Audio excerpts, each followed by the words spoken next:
Como primer autor tenemos a Viktor Emil Frankl, que nos habla sobre el sentido de la vida. Entre sus obras más importantes de este autor tenemos El hombre en busca de sentido, La voluntad de sentido, Psicoterapia y existencialismo, La presencia ignorada de Dios y logoterapia y análisis existencial. Viktor Emil Frankl nació en Austria en 1905 y falleció en 1997. Fue un psiquiatra austriaco que sobrevivió a varios campos de concentración nazis. Esa misma experiencia lo llevó a desarrollar la logoterapia, una psicoterapia centrada en que la motivación principal de nosotros los seres humanos es encontrar un sentido para poder vivir la vida. Observó que quienes tenían esperanza, amor o proyectos tenían una mayor resistencia al sufrimiento. Para él, el vacío existencial aparece cuando la persona vive sin algún propósito. Para esto, él nos propone 3 caminos para hallar el sentido a la vida. Como número 1, los valores experienciales como el amor. Como número 2, los valores creativos como los proyectos. Y por último, los valores actitudinales, que es la manera en que enfrentamos el sufrimiento. Como palabra clave de este autor tenemos el sentido o logoterapia. Como segundo autor tenemos a Samuel Ramos, que nos sigue hablando sobre el sentido de la vida, pero ahora en un tema más particular que es el ser del mexicano. Entre sus obras más importantes de este autor están El perfil del hombre y la cultura en México, Hacia un nuevo humanismo, Filosofía de la vida artística, El pensamiento de José Ortega y Gasset y ensayos sobre moral y cultura. Samuel Ramos nació en México en 1897 y falleció en 1959. Fue un filósofo mexicano que analizó profundamente nuestra identidad nacional. En su obra principal, El perfil del hombre a la cultura en México, explica que el mexicano ha desarrollado un complejo de inferioridad debido a la imitación de modelos extranjeros y la falta de valoración de lo propio. Para Ramos, actitudes como el machismo, la agresividad o la pedantería son defensas para ocultar una inseguridad interna. Su figura del peladito simboliza la necesidad de aparentar superioridad cuando en realidad existe una sensación de insuficiencia entre nosotros, los mexicanos. Como palabra clave de este autor tenemos que es mexicanidad. Como tercer autor tenemos a Octavio Paz, que nos sigue hablando sobre el ser del mexicano. Octavio Paz nació en México en 1914 y falleció en 1998. Entre sus obras más importantes están El laberinto de la soledad, Piedra de sol, Libertad bajo palabra, El arco y la lira, El ogro filantrópico y Sor Juana Inés de la Cruz. Octavio Paz fue un poeta mexicano que ganó el Premio Nobel de Literatura. Escribió El laberinto de la soledad, un análisis profundo sobre la identidad del mexicano. Su concepto central es la soledad, entendida como un distanciamiento emocional e histórico del que el mexicano intenta protegerse mediante máscaras, el silencio o incluso la fiesta. Octavio nos explica que México es un país muy sociable, pero esta sociabilidad solo oculta una profunda soledad interior. También nos señala que el origen violento del mestizaje dejó una herida histórica que influye en la cultura nacional. Su propuesta es buscar la autenticidad, romper las máscaras y encontrar el verdadero ser del mexicano. Entre palabras claves encontramos la soledad, máscaras y autenticidad. Erich Fromm, Sexo y amor. Erich Fromm, en su obra El arte de amar, nos invita a considerar el amor no solo como un sentimiento, sino como un arte que requiere conocimiento y esfuerzo. Para Fromm, el amor implica una conexión profunda con el otro, donde la libertad y la responsabilidad son esenciales. El sexo, en este contexto, se convierte en una expresión de amor auténtico, pero no debe ser confundido por el amor mismo.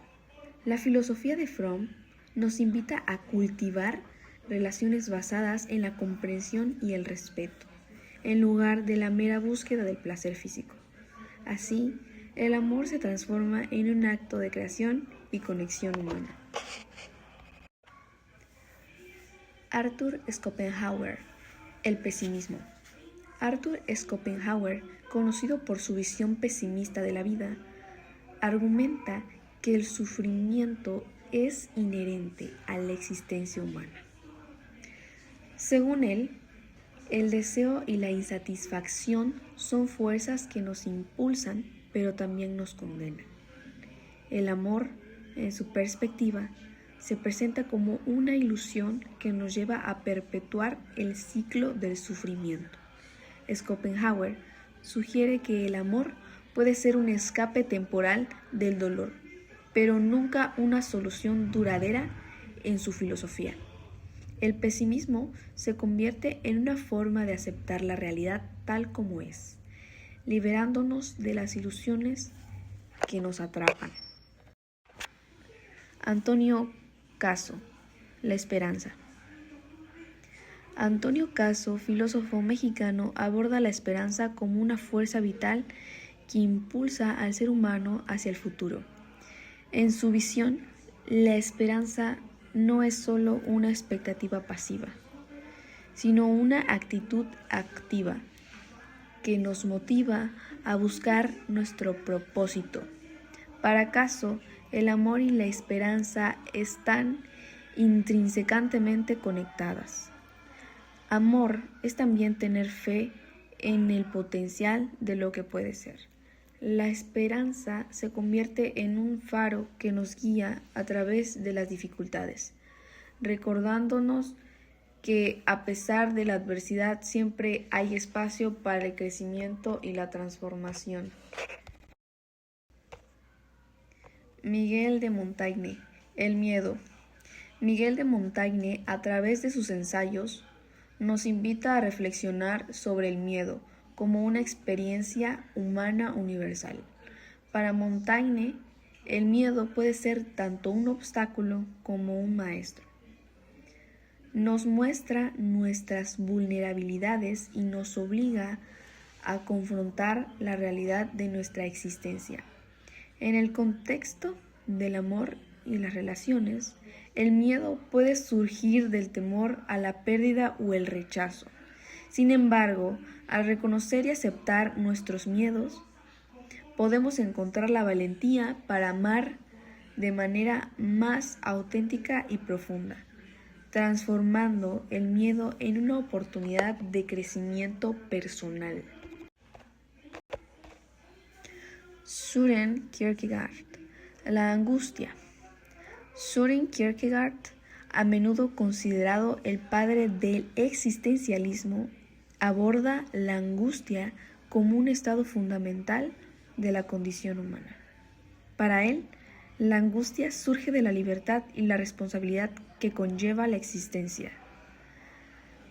Al enfrentarnos a la posibilidad de nuestras elecciones, sentimos una profunda incertidumbre.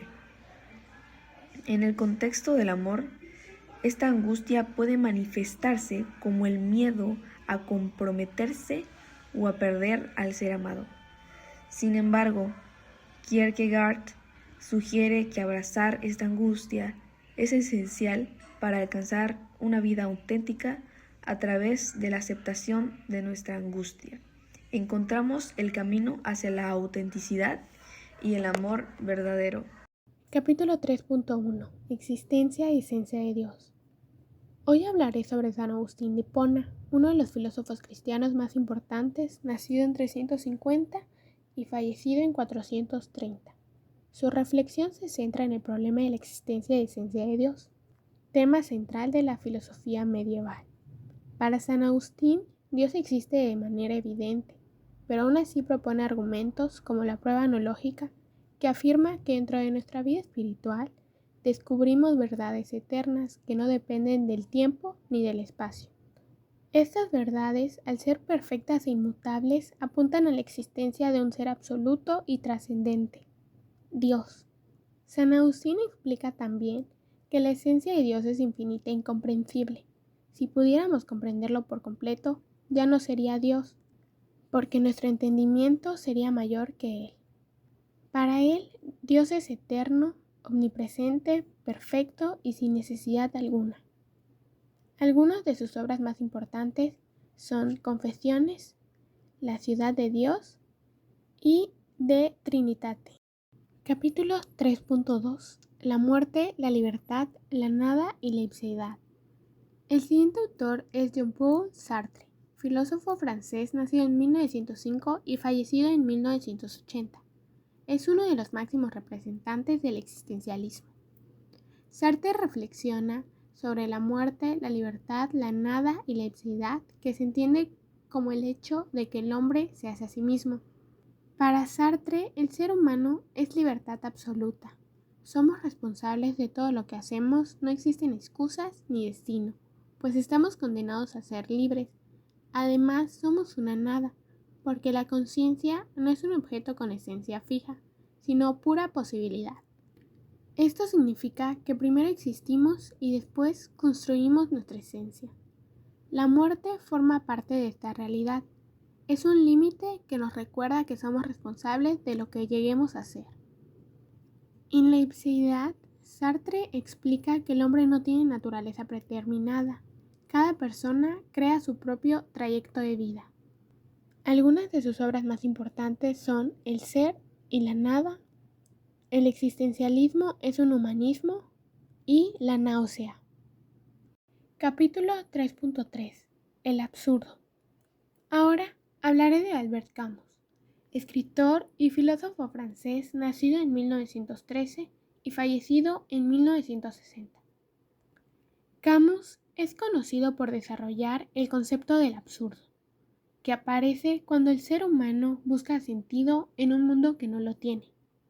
El absurdo surge del choque entre el deseo humano a tener respuestas y el silencio irracional del mundo. Camus explica que este sentimiento puede aparecer al darnos cuenta de la indiferencia de la naturaleza, de la rutina de la vida o de la inevitabilidad de la muerte. Aunque el absurdo puede llevar al suicidio, Camus afirma que la grandeza humana está en rebelarse contra el absurdo, vivir a pesar de él y crear nuestro propio significado. Algunas de sus obras más importantes son El extranjero, La peste y Calígula. Capítulo 3.4. Transmutación de los valores. Finalmente presento a Friedrich Nietzsche, filósofo alemán nacido en 1844 y fallecido en 1900, considerado uno de los pensadores más radicales de la modernidad. En este tema se estudia su propuesta de la transmutación de los valores, que consiste en cuestionar la moral tradicional, especialmente la moral cristiana. Nietzsche sostiene que la moral dominante es una moral de esclavos, basada en el resentimiento y la negación de la vida. Por ello, propone crear una moral de señores, afirmadora de la fuerza, la salud, creatividad y el poder vital. Transmutar los valores significa sustituir valores que niegan la vida por valores que la afirmen. Su crítica resume la famosa frase, Dios ha muerto, que simboliza el derrumbe de los valores tradicionales y la necesidad de crear otros nuevos. Algunas de sus obras más importantes son Más allá del bien y el mal, La genealogía de la moral y El anticristo. Hoy hablaremos del tema 4.1, posmodernidad. Escucharemos la visión de Jürgen Habermas, uno de los pensadores más importantes de la posmodernidad. Para Habermas, el sentido de la existencia humana está en la comunicación racional y el entendimiento mutuo. El ser humano cobra sentido cuando dialoga, cuando construye acuerdos y busca la verdad a través de la razón compartida. En cuanto a la vida emocional, Habermas señala que las personas hoy sufren una gran desconexión afectiva. Vivimos rodeados de tecnología y consumo, pero muchas veces olvidamos escucharnos y comprendernos. Sobre la ansiedad social y el futuro, dice que nuestras preocupaciones nacen de haber perdido la confianza en el progreso ético y racional. Esto solo lo recuperaremos si reforzamos los lazos sociales y la ética del diálogo. Finalmente, Habermas cree que el futuro de la filosofía está en reconstruir el entendimiento entre los seres humanos para que la razón y la comunicación vuelvan a ser el centro de nuestras vidas.